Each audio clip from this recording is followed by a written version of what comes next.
প্রিয় শ্রোতা মণ্ডলী, সর্বপ্রথম আমরা তিনার শুকরিয়া আদায় করি যিনি আজ আমাদেরকে এক পবিত্র দিনে, পবিত্র মাসে, পবিত্র জায়গায় একত্রিত হওয়ার তৌফিক দান করেছেন। তার প্রতি সবাই মিলে একবার শুকরিয়া আদায় করি। সবাই বলুন আলহামদুলিল্লাহ রব্বিল আলামিন। তারপরে আমিনাল্লাল মরুদ্দোলাল জানাবে আহমদে মুস্তফা মোহাম্মদে মুস্তফা সাল্লাল্লাহু আলাইহি ওয়াসাল্লাম প্রতি একবার দরুদে নজরানা পেশ করি। আল্লাহুম্মা সাল্লি আলা সাইয়্যিদিনা মুহাম্মাদিন ওয়া আলা আলি সাইয়্যিদিনা মুহাম্মাদিন। আসসালাতু ওয়াসসালামু আলাইকা ইয়া রাসূলুল্লাহ, আসসালাতু ওয়াসসালামু আলাইকা ইয়া হাবিবাল্লাহ। প্রিয় মুসলমান, আজ আমি আপনাদের সম্মুখে উপস্থিত হয়েছি একটাই কারণে, একটাই উদ্দেশ্যে,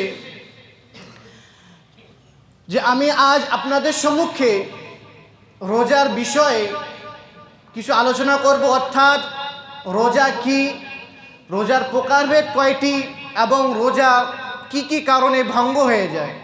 ইনশাআল্লাহ আজ আমরা এই উক্ত মজলিসে আলোচনা করব। তার আগে আমি কোরআন থেকে একটি আয়াত পরিবেশন করেছিলাম। আল্লাহ তাবারক তাআলা কোরআন পাকের মধ্যে ইরশাদ করেছেন, ইয়া আইয়ুহাল্লাযীনা আমানু কুতিবা আলাইকুমুস সিয়াম, হে ঈমানদারগণ, তোমাদের প্রতি রোজা ফরজ করিয়েছি। ইয়া আইয়ুহাল্লাযীনা আমানু কুতিবা আলাইকুমুস সিয়াম কামা কুতিবা আলাল্লাযীনা মিন ক্বাবলিকুম লাআল্লাকুম তাত্তাকুন। তদ্রূপ তোমাদের পূর্বপুরুষের উপর যে রূপ ফরজ করা হয়েছিল সেই রূপ তোমাদের প্রতি আজ আমি রোজা ফরজ করিয়েছি। যে রোজা আমরা প্রত্যেকে জানি, রোজা একটি অতি গুরুত্বপূর্ণ বিষয়, গুরুত্বপূর্ণ বিধান। যদি আমরা দেখতে পাই ইসলামের 5টি স্তম্ভের মধ্যে তৃতীয় স্তম্ভ হচ্ছে রোজা। তো আমাদেরকে জানতে হবে সেই রোজা কি, রোজা কাকে বলে এবং কি কি কারণে সেই রোজা ভঙ্গ হয়ে যায়। সর্বপ্রথম জানব রোজা কাকে বলে, রোজার সংজ্ঞা কি, রোজার ডেফিনেশন কি। ইসলামের পরিভাষায় সুবহে সাদিক থেকে সূর্যাস্ত পর্যন্ত আল্লাহর সন্তুষ্টির উদ্দেশ্যে স্ত্রী সহবাস থেকে বিরত থাকাকে কি বলে, রোজা বলে। এই নয় যে আমরা সকাল থেকে সন্ধ্যা পর্যন্ত ক্ষুধার্ত অবস্থায় এবং কোনো পানীয় পান না করা অবস্থায় আমরা ভোকার্ত থাকছি, আমরা ক্ষুধার্ত থাকছি, সেইটাকে রোজা বলে না। রোজা কাকে বলে? সকাল থেকে সন্ধ্যা পর্যন্ত ক্ষুধার্ত অবস্থায় এবং আল্লাহর সন্তুষ্টির জন্য যে উদ্দেশ্য করে আমরা থাকি সেইটাকে রোজা বলে। এবং কি রোজার কয়টি স্তর রয়েছে?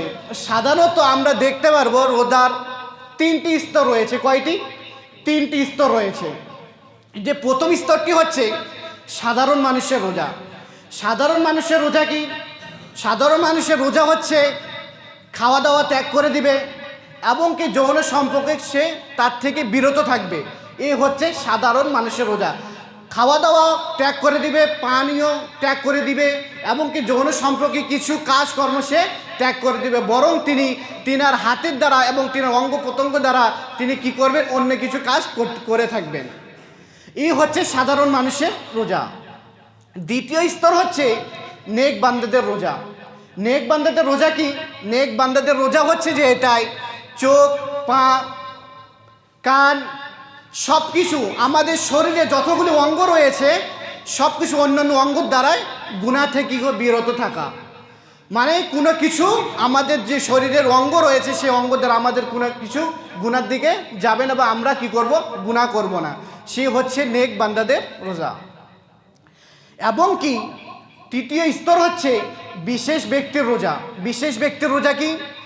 বিশেষ ব্যক্তির রোজা হচ্ছে একমাত্র আল্লাহর দিকে মনোযোগী হওয়া।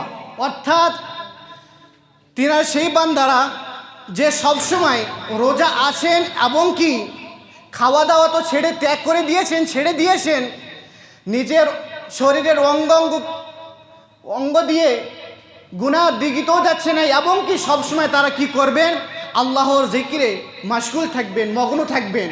কখনোই আল্লাহর জিকির তারা কোথাও যাবে না। তারা মনে করেন আমি যদি 1 মিনিটের জন্য যদি ছেড়ে দেয় আল্লাহর জিকির, তাহলে সে মনে করে আমার রোজা কি হয়ে যায়, পরিপূর্ণ হয় না এবং কি শেষ হয়ে যায়। তারা মনে করে এটা হচ্ছে বিশেষ ব্যক্তির রোজা। তারপর আমরা চলে আসব রোজার প্রকারভেদ, টাইপস অফ রমজান। রোজার কয়টি প্রকারভেদ রয়েছে, কয় প্রকার রয়েছে? সাধারণত রোজার 5 প্রকার রয়েছে। এক হচ্ছে ফরজ রোজা। ফরজ রোজা হচ্ছে যে আল্লাহ তাবারক তাআলা আমাদের 12টি মাসের মধ্যে একটি মাস দিয়েছেন রমজান মাস, সেই মাসে রোজা রাখা কি ফরজ আমাদের, সেই হচ্ছে ফরজ রোজা। দ্বিতীয় হচ্ছে ওয়াজিব রোজা। ওয়াজিব রোজা কি, মানতের জন্য বা কোনো উদ্দেশ্য নিয়ে আমরা যে রোজা রাখি, অর্থাৎ আমি এই কাজটি সফল আমি 1টি বা 2টি রোজা রাখবো, একটা মানত করছি, একটা মানতের জন্য কি 2 থেকে 3 দিন রোজা রাখার জন্য নিয়ত করে নিচ্ছি, সেই রোজা হচ্ছে ওয়াজিব রোজা, যা আমাদের উপর ওয়াজিব হয়ে যায়। এবং তৃতীয় হচ্ছে নফল রোজা। নফল রোজা কি, যেমন আমরা অশরের রোজা করে থাকি, আশুরের রোজা, এবং কি শবে মেরাজের রোজা করে থাকি, এবং কি কাল আমরা রোজা করছিলাম শাবানের, এবং কি আজকেও রোজা আছি। এগুলো হচ্ছে নফল ও সুন্নত রোজা। এবং তারপর চতুর্থ হচ্ছে মাকরুহে তানজিহি। মাকরুহে তানজিহি রোজা কি, সে রোজা হচ্ছে বিশেষ দিনে বিশেষ পরিস্থিতিতে নফল রোজা রাখা। আমাদের কোনো বিশেষ দিন রয়েছে বা বিশেষ কিছু পরিস্থিতি রয়েছে যার কারণে রোজা রাখা যাবে না সেই দিনে, তারপরেও আমরা কি করি, সেই দিনে রোজা রাখি, সেটা হচ্ছে মাকরু তানজিহি। তারপর হচ্ছে মাকরু তাহরিমি রোজা। মাকরু তাহরিমি রোজা কি, মাকরু তাহরিমি হচ্ছে সারা জীবন আমরা কি করছি, একটানা রোজা রাখছি বা 2 দিন রোজা রাখছি, আবার ইফতার ছেড়ে দিচ্ছি, এইভাবে ইফতার করছি, বা যে আমাদের ঈদ আসে বছরে 2 দিন, সেই 2 দিন আমরা কি করছি, রোজা রাখছি। এইগুলো কি মাকরু তাহরিমি। এই সব হলো রোজার প্রকারভেদ, যা আমাদের জানা খুবই অত্যন্ত গুরুত্বপূর্ণ বিষয়। তারপরে আমরা চলে আসবো যে কি কি কারণে আমাদের রোজা ভঙ্গ হয়ে যায়, যে রোজা থাকাকালীন অবস্থায় আমরা কি কাজ করলে আমাদের রোজা কি হয়ে যাবে, ভঙ্গ হয়ে যাবে। প্রথম হচ্ছে ইচ্ছাকৃতভাবে খাবার বা পানীয় গ্রহণ করা। অর্থাৎ যদি কেউ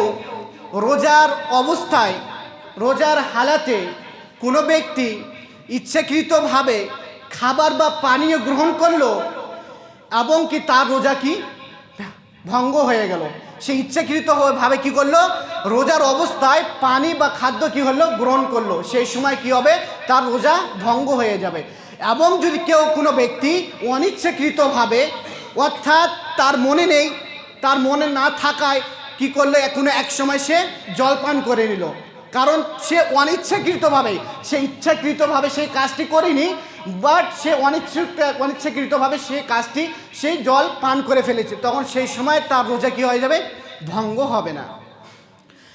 তারপর হচ্ছে ইচ্ছাকৃতভাবে ধূমপান সমতুল্য গ্রহণ করা।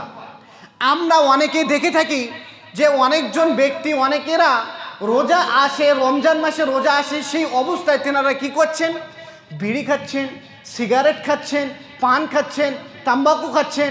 এইসব কি করে, আমাদের কি করে, রোজা ভেঙে দেয়। কারণ যখন আমরা পান বা তাম্বাকু খাই, সেই সময় চাবানোর পরে যে আমাদের যে পিক থাকে, সেই পিকটা আমরা কি করি, ফেলে দিই। ফেলে দেওয়ার পরে আমাদের যে সেই পিকের কিছু সূক্ষ্ম কোণা রয়েছে, সেই কোণা আমাদের কি হয়ে যায়, মুখের ভিতরে চলে যায়। তার জন্য আমাদের কি হয়ে যায়, রোজা ভঙ্গ হয়ে যায়। এবং কি যে মনে করে সিগারেট, বিড়ি, অর্থাৎ যেগুলি রয়েছে আমরা তো খাচ্ছি, বেরিয়ে যাচ্ছে, আমাদের ভিতরে প্রবেশ হচ্ছে না, যে ধোঁয়া রয়েছে সে ধোঁয়া আমাদের ভিতরে যাচ্ছে না, তো রোজা কিভাবে ভঙ্গ হবে? সে রোজা আমরা তাও যদি মনে করে ভিতরে না যায়, তাও আমাদের কি হয়ে যাবে, রোজা ভঙ্গ হয়ে যাবে এইসব ধূমপান করলে। তারপর হচ্ছে রোজার অবস্থায় আমরা যদি আমাদের দাঁত তুলি, অর্থাৎ কোথাও গিয়ে আমাদের দাঁতে কোনো ব্যথা হয়েছে, তার জন্য আমরা কি করব, দাঁতটা তুলে দেব। সেই দাঁতটা তুলে দেওয়ার পর যদি রক্ত বের হয় এবং রক্ত বেরিয়ে গলায় আমরা ঢেলে নিই, তাহলে আমাদের কি হয়ে যাবে, রোজা ভঙ্গ হয়ে যাবে। ততরূপ আমরা যদি আমাদের ঘুমন্ত অবস্থা হয়ে যায়, আমাদের কি হয়ে যাবে, রোজা ভঙ্গ হয়ে যাবে। তারপর আমরা কি করি, রোজার অবস্থায় নাকে বা কানে তেল দেই বা কোনো রকম ওষুধ দেই। সেই ওষুধ দেওয়াকালীন সময় আমরা নাকে বা কানে তেল দেই, সেই সময় আমাদের কি হয়, যখন যে ওষুধটি বা তেল দেই আমাদের, তখন সেই সময় আমাদের ওষুধ বা তেলটি আমাদের কি হয়ে যায়, ভিতরে প্রবেশ করার ফলে তখন আমাদের কি হয়ে যায়, রোজা ভঙ্গ হয়ে যায়। এটা কিন্তু পানির জন্য না, আমরা পানির যদি আমাদের ভিতরে চলে যায়, প্রবেশ করে যায়, তাহলে আমাদের কি হবে, রোজা ভঙ্গ হবে না। তারপর হচ্ছে নিজের লালা হাত দিয়ে গিলে ফেললে রোজা ভঙ্গ হয়। অর্থাৎ আমাদের যে লালা, আমাদের মুখের মধ্যে যে লালা রয়েছে, থুতু রয়েছে, সে আমরা কি করছি, মুখের মধ্যে থাকছে, সেই সময় যদি আমরা গিলে নেই তাহলে আমাদের কি হবে, রোজা ভঙ্গ হবে না।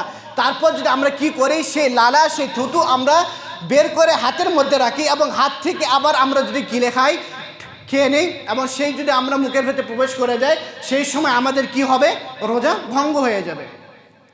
এবং কি রঙিন সুতো বা কোনো একটি সুতো রয়েছে, সেই সুতোর মুখে দিয়েছি, মুখে দেওয়ার পর সেই সুতোর কি হচ্ছে, যে কালার, যে রং, সে রং আমাদের কি হয়েছে, থুতুর মধ্যে, লালার মধ্যে ছড়িয়ে পড়েছে।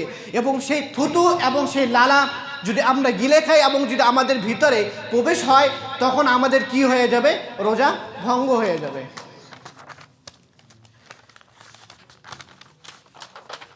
তারপর হচ্ছে চোখের পানি বা ঘামের ফুটো মুখে প্রবেশ করে এবং তা 2 ফুটার বেশি হয়, যার ফলে মুখে এর লবণাক্ত স্বাদ অনুভূত হয়, তবে রোজা ভঙ্গ হবে। অর্থাৎ যখন আমরা ঘাম সেই সময় বা ঘাম আমাদের যদি মুখে চলে আসে, মুখে যাওয়ার পর 1 ফোঁটা হলেও তো কিছু হবে না, কিন্তু 2 ফোঁটা যদি অতিরিক্ত যদি 2 ফোঁটা চলে আসে, 2 ফোঁটা আসার পর আমাদের যে মুখে একটি লবণাক্ত স্বাদ, সেই স্বাদ যদি আমরা অনুভূত করতে পাই যে আমাদের মুখটি ঘামের জন্য কি হয়ে যাচ্ছে, লবণাক্ত হয়ে গেছে, সেই সময় আমাদের কি হয়ে যাবে, রোজা ভঙ্গ হয়ে যাবে। এবং ইচ্ছাকৃতভাবে বীর্যপাত বা স্ত্রী সহবাস করলে আমরা কি করি, আমরা যদি কোনো ব্যক্তি যদি করে থাকে, রোজা অবস্থায়, রোজা থাকাকালীন স্ত্রীর সঙ্গে ইচ্ছাকৃতভাবে কি করলে, সহবাস করলে বা বীর্যপাত ঘটালে এবং কি চুমুর দ্বারা কোনো কিছু করলে, তার রোজা কি হয়ে যাবে, ভঙ্গ হয়ে যাবে। তারপর হচ্ছে ইচ্ছাকৃতভাবে বমি করা। আমরা কি করি, রোজা থাকি, কিন্তু রোজা থাকাকালীন আমাদের কি হয়, অনিচ্ছাকৃতভাবে আমাদের কি হয়, মুখ থেকে মুখ ভরে কি হয়ে যায়, বমি হয়ে যায়। অনিচ্ছাকৃতভাবে আমাদের যদি কোনো রোগ বেঁধে থাকে, সেই সময় আমাদের কোনো অসুবিধা নেই, তারপর আমাদের কি হয়ে যাচ্ছে, মুখ থেকে মুখ ভরে কি হয়ে গেছে, বমি হয়ে গেছে, তার কারণে আমাদের কি হবে, রোজা ভঙ্গ হবে না। কিন্তু রোজা থাকাকালীন আমরা যদি আমাদের নিজের চেষ্টায় আমরা ইচ্ছাকৃতভাবে মুখে আঙ্গুল ঢুকিয়ে যদি আমরা কি করি, বমির চেষ্টা করি, সেই সময় যদি মুখ ভরে বা কোনো অল্প বা বমি হয়, সেই সময় আমাদের কি হয়ে যাবে, রোজা ভঙ্গ হয়ে যাবে। এবং কি এই সব হচ্ছে রোজার মাসলা মাসাইল, যেগুলি করলে আমাদের এই সব আমলগুলি করলে, রোজার অবস্থায় এইসব আমলগুলি করলে আমাদের কি হবে, রোজা ভঙ্গ হয়ে যাবে।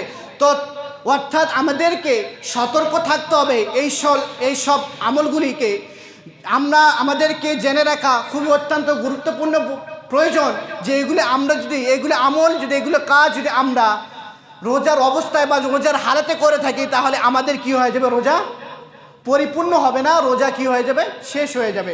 এবং কি রাসূল সাল্লাল্লাহু আলাইহি সাল্লাম বলেছেন, যদি কোনো ব্যক্তি রমজান মাসে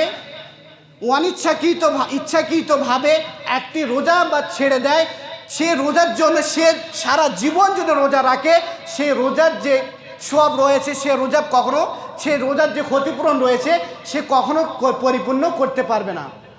এবং কি আবু হুরায়রা রাদিয়াল্লাহু আনহু বলেন, এমন এক সময় একজন ব্যক্তি রাসূল সাল্লাল্লাহু আলাইহি সাল্লামের কাছে আসেন এবং জিজ্ঞাসা করেন, হে রাসূলুল্লাহ, আমি আজকে রোজা আছি, কিন্তু আমি আমার স্ত্রীকে চুমু দিয়েছি এবং কিছু বিলঙ্ঘন করেছি, কিছু সময় কি করেছি, বিলঙ্ঘন করেছি।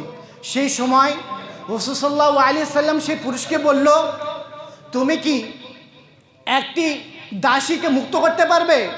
সেই সময় সে পুরুষ বলল, না, আমি মুক্তি করতে পারবো না।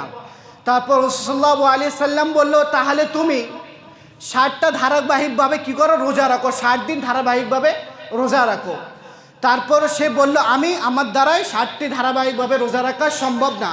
তারপর রাসূল সাল্লাল্লাহু আলাইহি সাল্লাম তিনাকে বললেন, তাহলে তুমি 60টা ফকির বা মিসকিনকে পেট ভর্তি খাওয়াইও। অর্থাৎ এখান থেকে বোঝা যায়, এই হাদিস দ্বারা বোঝা যায়, যদি আমরা রমজান মাসের ফরজ রোজা বা ছেড়ে দেই বা কোনো কিছু ইচ্ছাকৃতভাবে আমরা কি করে দিই, ছেড়ে দেই, তাহলে আমাদের কি করতে হবে, কাফফারা বা রোজা করতে হবে। সেই কাফফারা কীরকম করতে হবে, একটা রোজা ছেড়ে দিলে আমাদের কি করতে হবে, ধারাবাহিকভাবে 60টি রোজা রাখতে হবে। 60টি রোজা না রাখতে পারলে আমাদের কি করতে হবে, 60টি মিসকিনকে, 60টি ফকিরকে পেট ভর্তি খিলাতে হবে। যে আমাদের অতি গুরুত্বপূর্ণ, যে আমাদের কিছুদিন পর আমাদের সম্মুখে রমজান মাস আসবে, তার জন্য আমরা এই সব বিষয় ভালোভাবে জেনে রাখবো। তো আমাদের আল্লাহ তাবারক তাআলা এই সব বিষয়ে জেনে রাখার তৌফিক দান করুক, এবং কি আমাদেরকে রমজান মাসে ভালোভাবে রোজা রাখার এবং পরিপূর্ণ রোজা রাখার তৌফিক দান করুক। আমি এখান থেকে আমার সংক্ষিপ্ত কথা শেষ করছি। ওয়া আখিরু দাওয়ানা আলহামদুলিল্লাহি রাব্বিল আলামিন। আসসালামু আলাইকুম ওয়া রাহমাতুল্লাহি ওয়া বারাকাতুহু।